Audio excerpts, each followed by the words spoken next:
every foreign idea works here, right? Why? Some parts of Africa, in fact, even in Nigeria, some areas are still trying to figure out how to have stable power supply.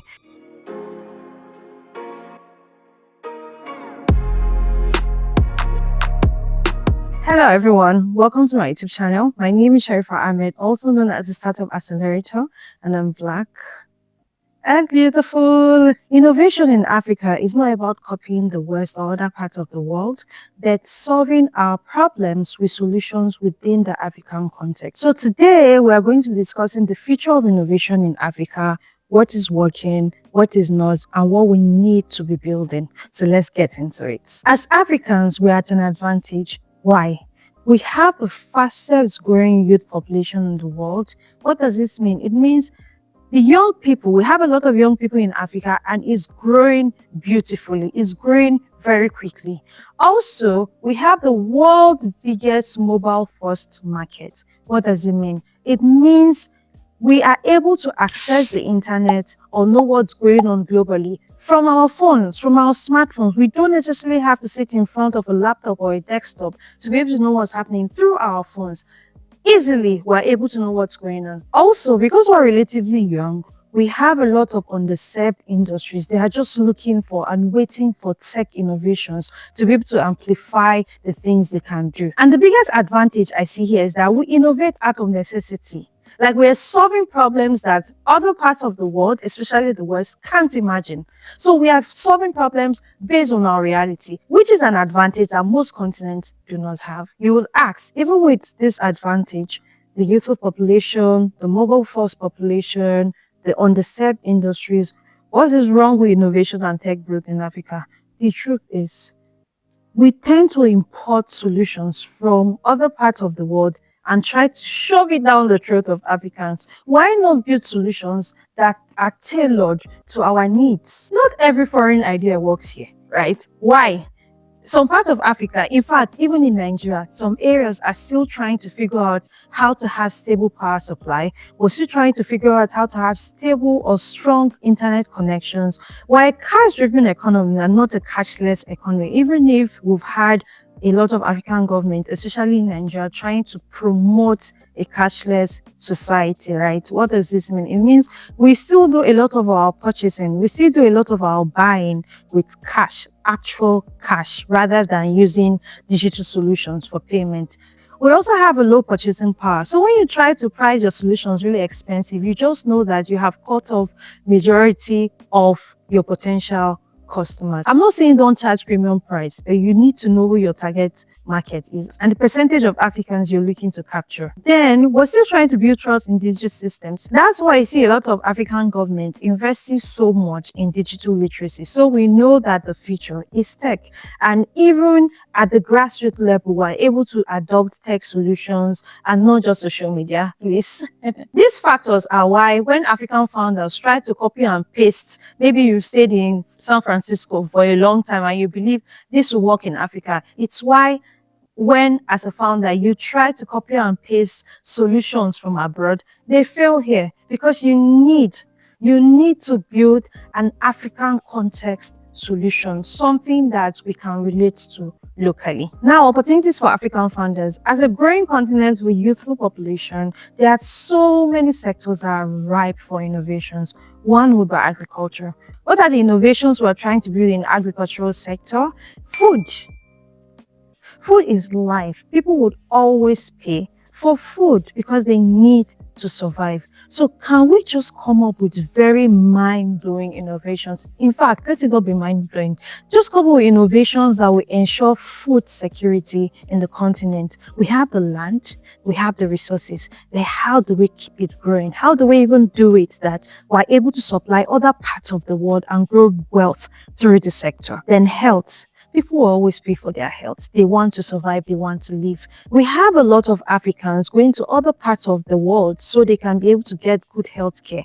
How do we innovate? How do we grow health tech in the continent? In Nigeria, in Ghana, in Gambia, how do we do this? We need to think in that line. The education and skills sector, we are still majorly dependent on the likes of Coursera, Udemy to be able to learn certain skills or gain knowledge on certain areas of the economy. Now, the truth is, when do we as Africans take our education very seriously? When do we digitize learning? When do we take the forefront when it comes to learning about our realities? Because the truth is, when you go on all these platforms, they are using their own realities to teach you. But we need to learn about our realities and how to solve our problem using our solutions, using our edtech solutions. When are we going to teach ourselves with our own languages rather than being forced to learn in English and other foreign languages? We need to make Africa a priority. Another area we have a lot of opportunity in is government services and public infrastructure.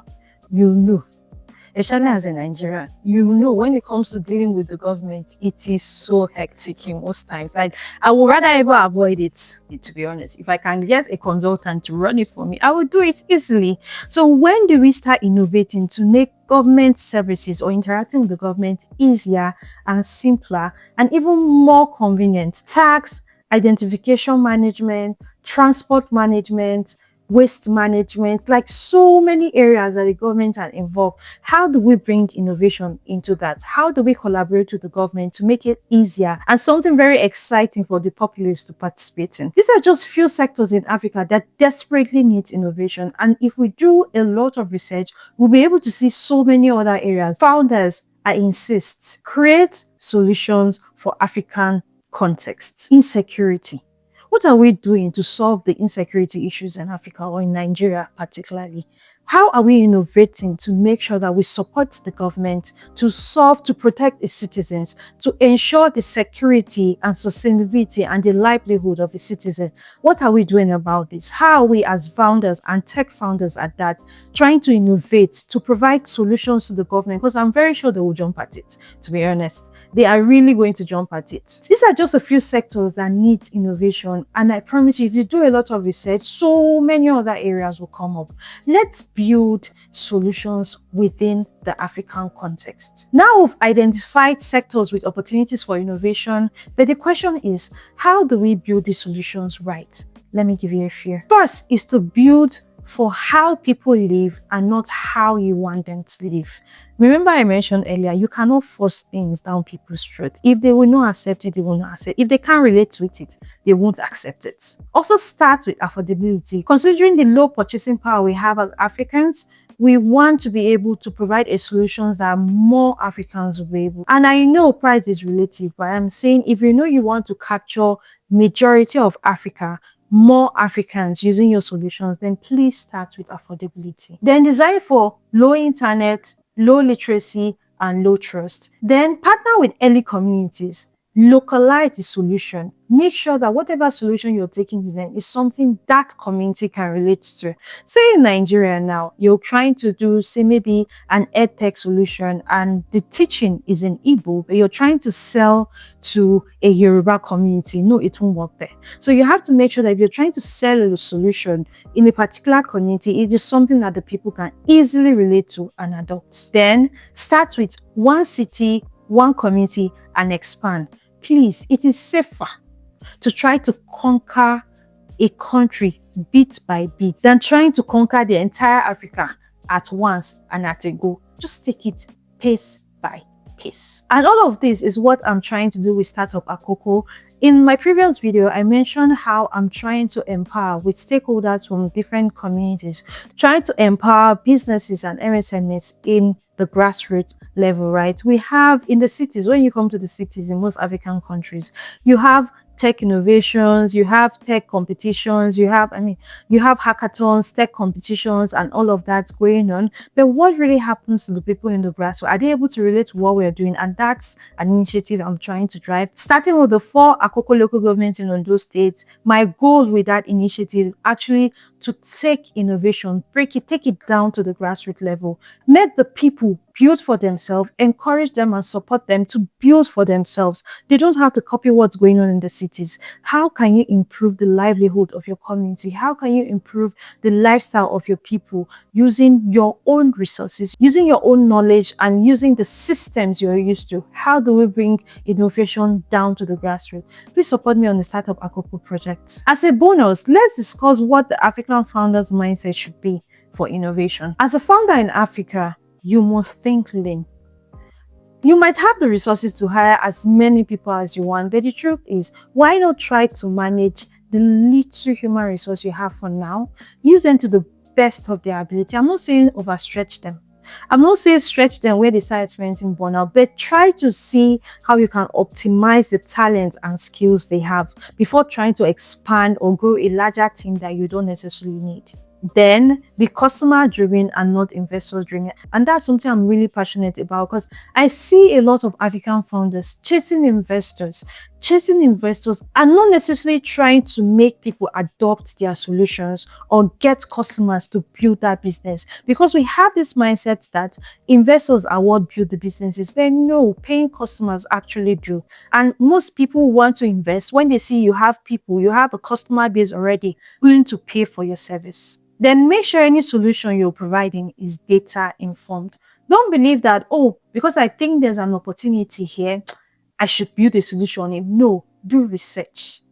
Use data. Use facts to back whatever solution you're providing. Then be hyper local. For me, I love anything that has to do with the grassroots, to be honest. Like, I actually want us to grow locally. I want to empower the people in the grassroots level who most of the things we have access to, they don't have, but are we going to cut them off? How do we make them be part of the economics of the nation? How do we make them self-sustainable and not too dependent on the center? How do we reduce the rural-urban migration? How do we make them very comfortable in the area they are staying, in their local area? Then let's be impact focused. Let's have that honest zeal and that honest willingness to actually create impact in the continent. Yes, it's a business. Yes, we're trying to make money, but we shouldn't be too focused on the money, because I promise you, where you create value, where you have impact, the money will chase you. People will be willing to pay for the solution or service. I hope you enjoyed today's video. Now, I will leave you with this. If you want to build the future of Africa, start with a problem that frustrates you every day. That's where innovation begins. Follow me on this journey of empowering startups within the grassroots, beginning with Startup Accelerator, and let's build African giants together. Please like, share, subscribe, share with founders, share with someone that this video is going to be valuable to, and see you in my next one. Bye.